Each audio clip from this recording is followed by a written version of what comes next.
Assalamualaikum warahmatullahi wabarakatuh. Bagaimana kabarnya? Pada pertemuan kali ini, kita akan melanjutkan sistem pernapasan manusia. Kita fokus pada mekanisme, frekuensi, dan volume pernapasan. Sudah siap? Yuk kita mulai. Sebelumnya, apakah kalian pernah mengetahui seseorang ketika bernafas itu dadanya kembang kempis? Atau perutnya juga kembang kempis.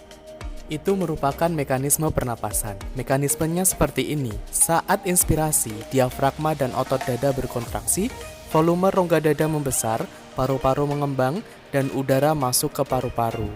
Pada saat ekspirasi, diafragma dan otot dada berelaksasi, volume rongga dada kembali normal, paru-paru kembali normal, dan udara keluar dari paru-paru.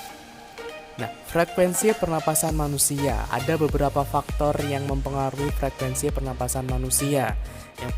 Yang pertama adalah umur. Pada umumnya, semakin bertambah umur seseorang, maka semakin rendah frekuensi pernapasannya. Hal ini berhubungan erat dengan makin berkurangnya proporsi kebutuhan energinya. Yang kedua adalah jenis kelamin.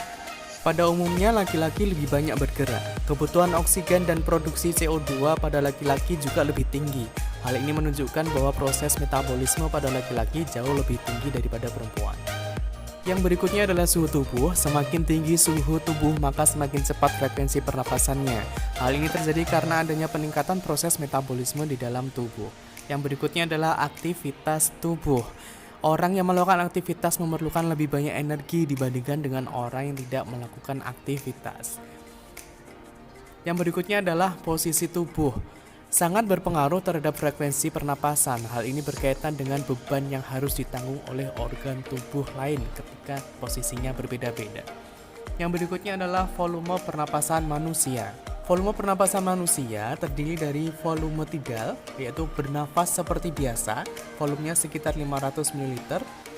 Yang berikutnya adalah volume cadangan ekspirasi, ketika kita masih bisa menghembuskan udara, volumenya sekitar 1500 ml.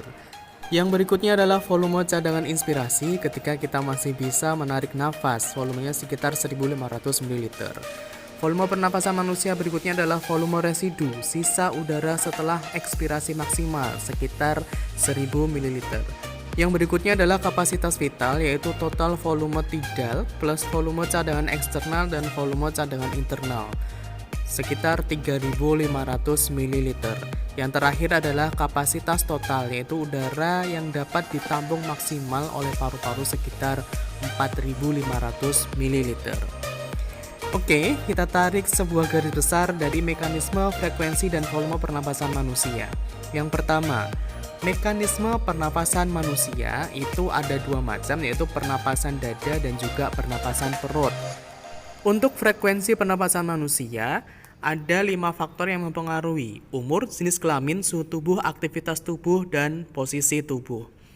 Untuk volume pernapasan manusia, kita mengenal volume tidal, volume cadangan ekspirasi, cadangan inspirasi, volume residu, kapasitas vital, dan juga kapasitas total.